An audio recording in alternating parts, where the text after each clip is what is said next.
лекции по вашей просьбе, когда вы голосовали при последней нашей встрече. Это головокружение и эпилепсия, то, что вы сами выбрали. Итак, черепно-мозговая травма. Это механическое повреждение черепа или внутричерепных образований, ну и сам головной мозг, его оболочки, сосуды, нервы, составляет треть всех травм, а по причине смертей более половины. И чаще всего, конечно, она является причиной смерти среди молодых граждан, потому что у молодых граждан фактор риска заболеваний меньше, чем у пожилых, поэтому молодые умирают из-за черепно-мозговой травмы. Поэтому по всей стране развивается большое количество программ, направленных на снижение травматизма в ДТП. Причина ЧМТ может быть не только автомобильные аварии, в том числе пешеходы, мопеды, скутеры и прочее, а точно также пожилые люди или маленькие дети могут падать. Это могут быть падения людей в нетрезвом состоянии, в алкогольном опьянении. Это могут быть реже спортивные нанесения и причинение вреда себе собственно. Мозг при любой черепно-мозговой травме будет поврежден в зависимости от действующего агента. Чем больше различных механизмов повреждения мозга при ЧМТ включается, тем тяжелее будет сама травма, будет длиннее временная нетрудоспособность и, соответственно, астенический синдром после травмы и, возможно, в тяжелых случаях смерть или выход на инвалидность.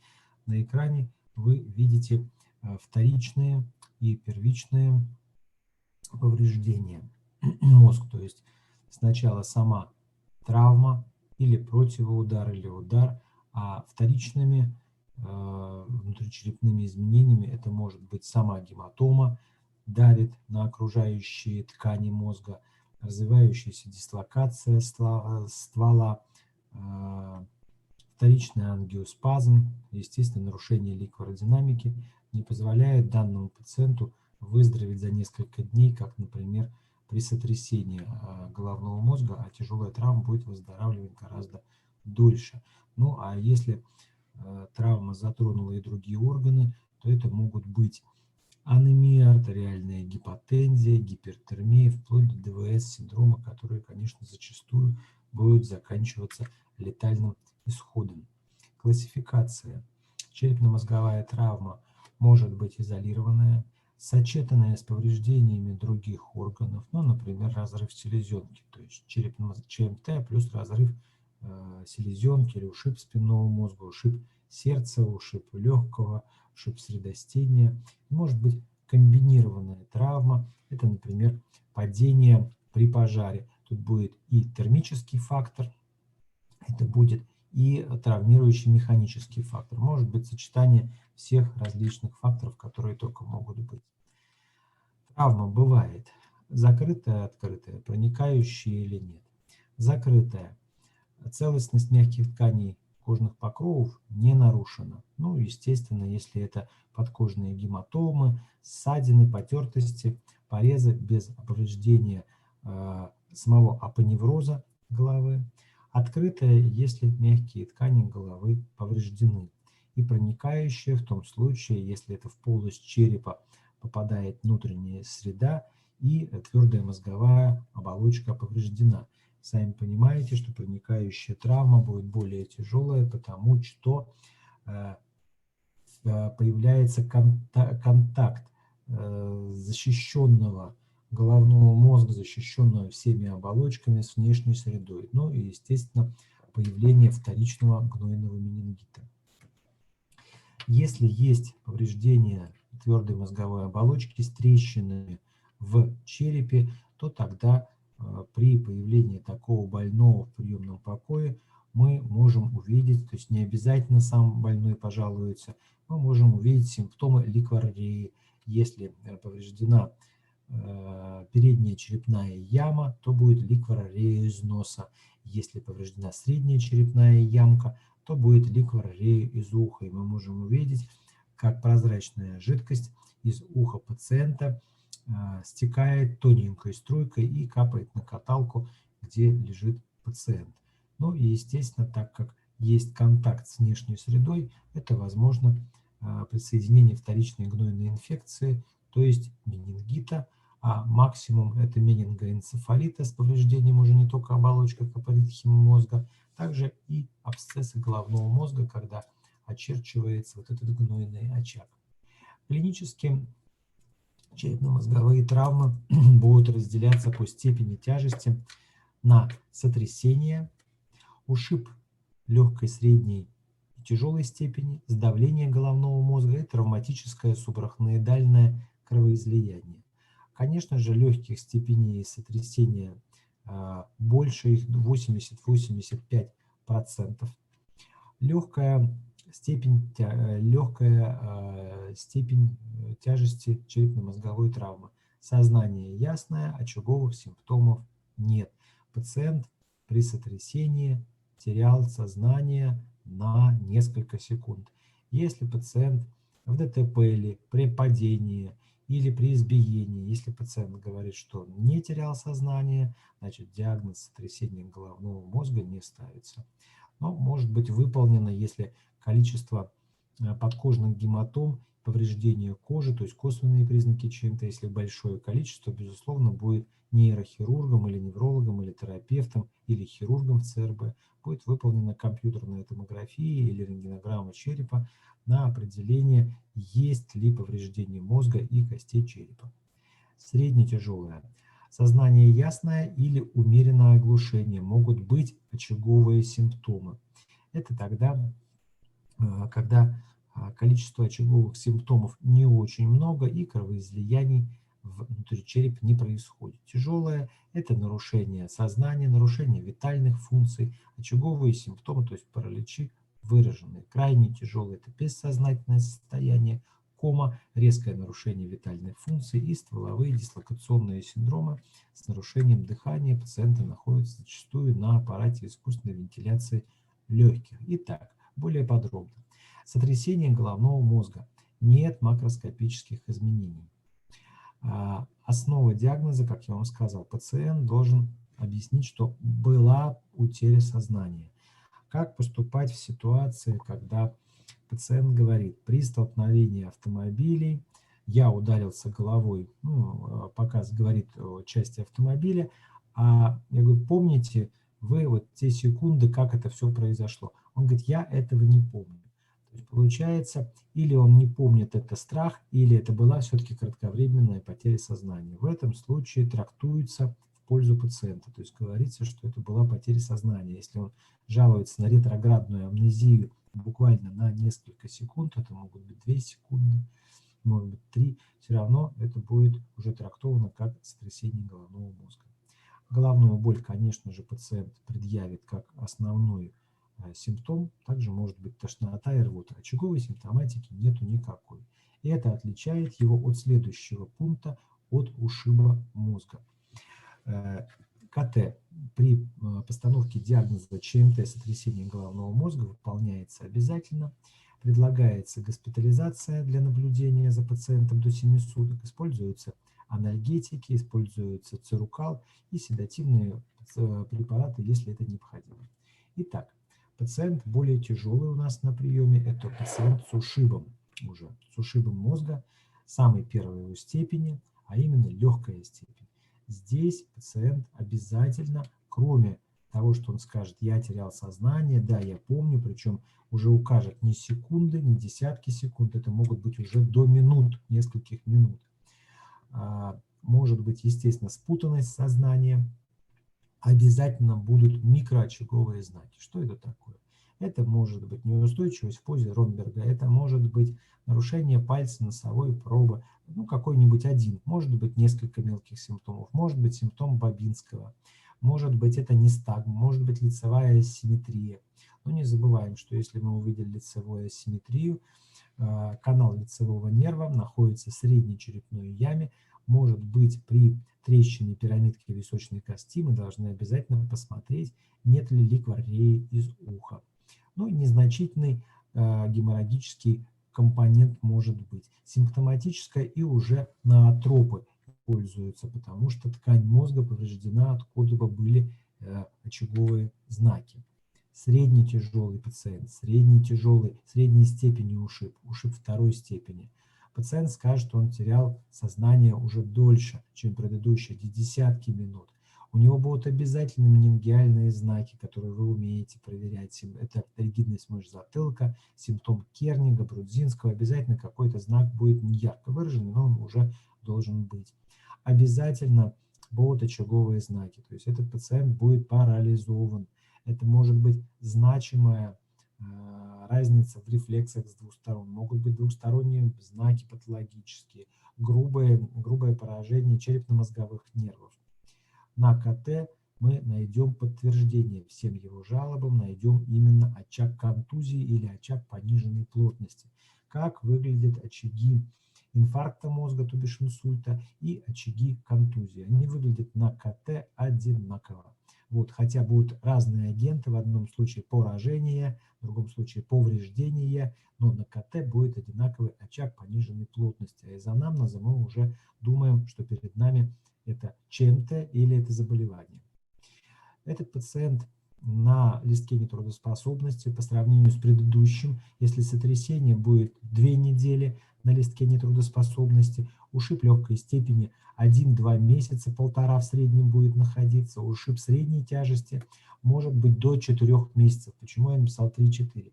Дело в том, что пенсионеры можно претендовать на группу инвалидности после 3 месяцев временной нетрудоспособности, утраты, а людям трудоспособного возраста после 4 месяцев временной нетрудоспособности можно уже подавать документы на медико-социальную экспертизу, то есть на МСЭ, для определения возможного получения группы инвалидности. И, безусловно, данный пациент, кроме длительной временной нетрудоспособности, будет жаловаться, что повышенная утомляемость, плохо он читает, плохо он понимает смысл серьезных книг, не может заниматься активной продуктивной деятельностью. Такие жалобы пациент будет предъявлять не месяца полтора, а он до 3 месяцев, то есть довольно долго. Тяжелый пациент. Тяжелый пациент потерял, мы можем у него анамнез уже и не собрать, потому что, вероятно, на момент поступления этот пациент будет все еще без сознания. Когда он приходит в сознание, он предъявит ретроградную амнезию, то есть он не помнит, что с ним случилось, он будет дезориентирован, очаговая симптоматика обязательно будет, менингиальные знаки обязательно будет. На КТ мы увидим и переломы костей основания черепа, про которые я вам уже рассказывал, симптомы ликвор-реи при переломах основания черепа в передней и средних черепных ямах. Мы можем увидеть черепная дуральная гематома, субдуральная гематома. Посттравматический церебральный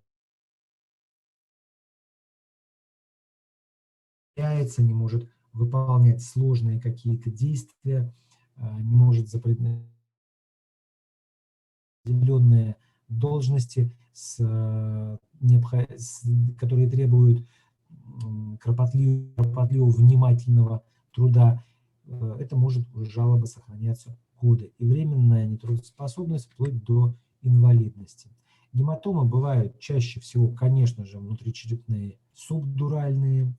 Классика субдуральной гематомы будет, на КТ ее, безусловно, видно сразу.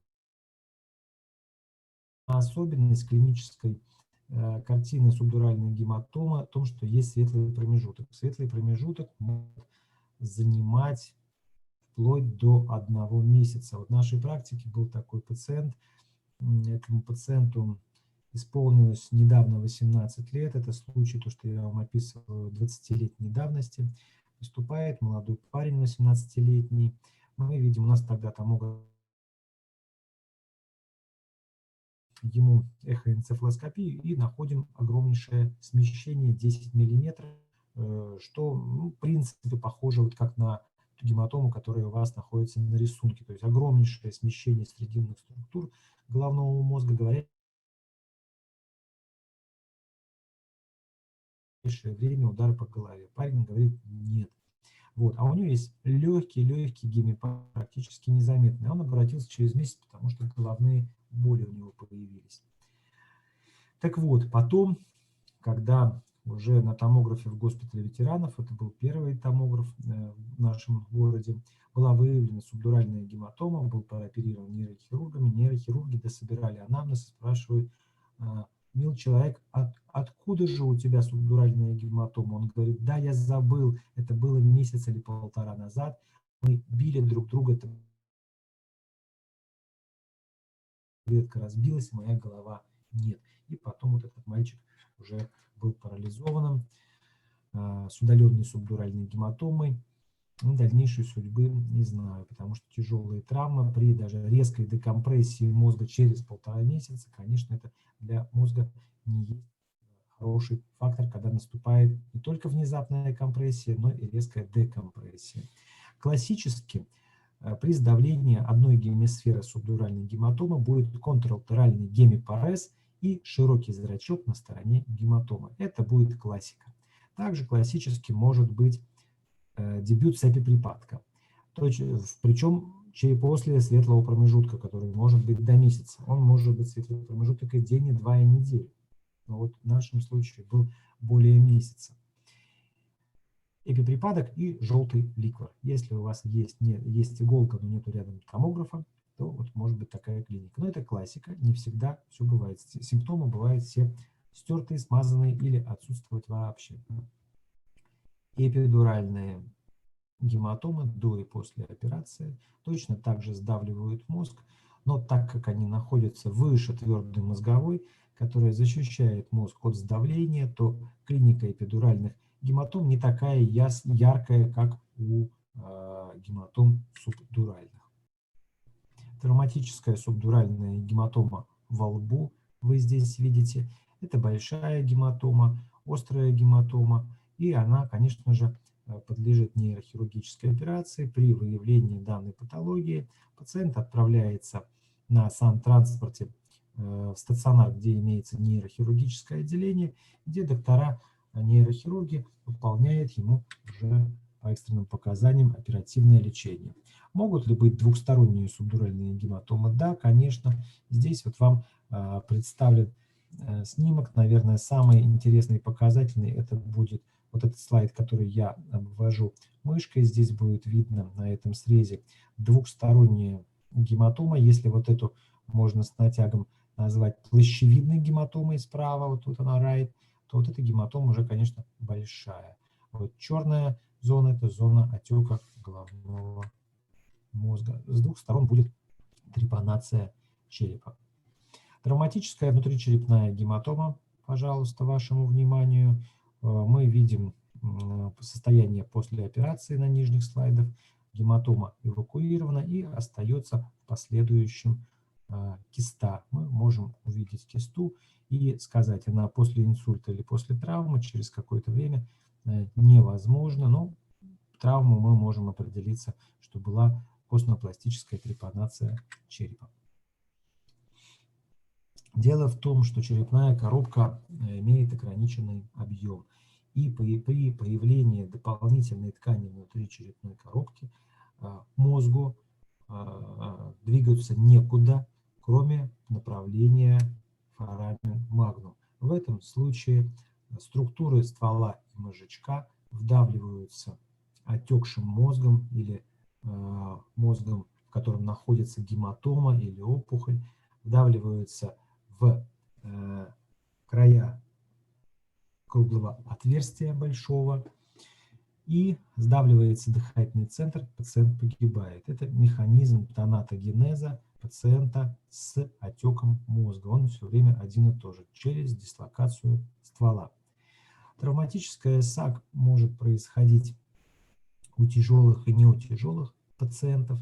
Безусловно, в клинике будет превалировать общемозговая в виде нарушения сознания, в виде его возбуждения психомоторного или наоборот, или эпиприпадка. И противоположное – это угнетение сознания в виде оглушения 3 степеней, сопора и комы. И, безусловно, мы увидим менингиальную симптоматику. Как последствия после черепно-мозговой травмы, если то пациент может стать эпилептиком и гидроцефалом. Эпилепсия зачастую появляется не только у товарищей, злоупотребляющих алкоголем, у шибнойные заболевания мозга, но точно так же у пациентов, которые перенесли черепно-мозговую травму. То есть без последствий обходится, конечно же, редко. Когда можно увидеть симптом очков? Симптом очков можно увидеть не только при переломе основания черепа, который виден на рентгенограмме, точно так же он бывает при переломе спинки носа и ушибе спинки носа. Мы можем отдифференцировать по анамнезу, по рентгенограммам, по КТ-граммам, и мы можем определиться, что у пациента симптом очков все-таки с повреждением основания или без повреждения, это просто корню носа. Во всей номенклатуре и за рубежом, и в России, в реанимациях очень не только с целью научной деятельности, очень удобно оценивать нахождение в сознании человека по шкале Кума-Глазго, которая является международной, не только реанимационной, а вот неврологической, нейрохирургической шкалой, чтобы можно было сравнивать разные дни. Есть у человека, который врач посмотрел, реаниматолог, невролог, нейрохирург, можно было сказать и вышел на сознание, то есть это, например, 12-14 баллов, и на это 15 баллов максимальный балл. По баллам, конечно же, удобнее. Немножечко надо привыкнуть. Шкальные стандарты тоже требуют, чтобы мы указывали данную шкалу. Это, конечно же, удобно. Вот, как я вам уже сказал, это не кома, это 3-4 балла, ясная, это 15 баллов. 12-14 баллов, пациент будет оглушен, он пришел в сознание, можно поговорить. Он будет выполнить какие-то наши просьбы, приказы или какие-то команды. Менингит мы с вами обсуждали, ликвардия, эпилепсию, посттравматическая энцефалопатия. Что это такое? Энцефал, мозг, патия, патология. Когда мы видим очагов, то есть это не один очаг, пациент скажет, что у него онемела половина тела, раз. У него нарушена координация, жучок или лоб, 2. У этого пациента есть центральная семерка, то есть асимметрия лица, 3. Когнитивная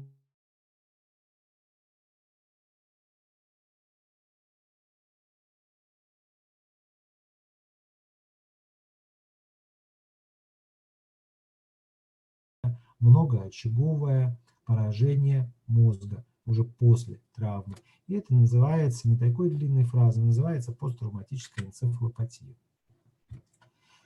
После сдавления головной мозг, естественно, будет выдавать все симптомы с нарушениями функции. Это будет, кроме того, что часто предъявит больной головная боль, головокружение, боясь звона в ушах, он скажет, что у него снизился интеллект, у него снизилось настроение, естественно, и по всем вот этим вот пунктам симптоматически придется назначать лечение. То есть все зависит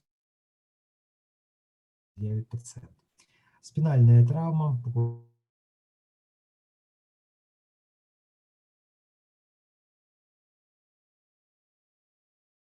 позвонков. При спинальной травме, безусловно, пациент должен быть иммобилизирован. Если это шея, то воротник шанса одет, потому что есть стандарт, например, американской скорой помощи, как вы помните. При подозрении травм пациент должен быть уложен на прямую поверхность. В больнице, в приемном покое будут уже разбираться, что, собственно, как его лечить. Далее применяется препарат метилпреднизолон, пульс-терапия. Это гормон для уменьшения отеков, предупреждения мочевой инфекции, потому что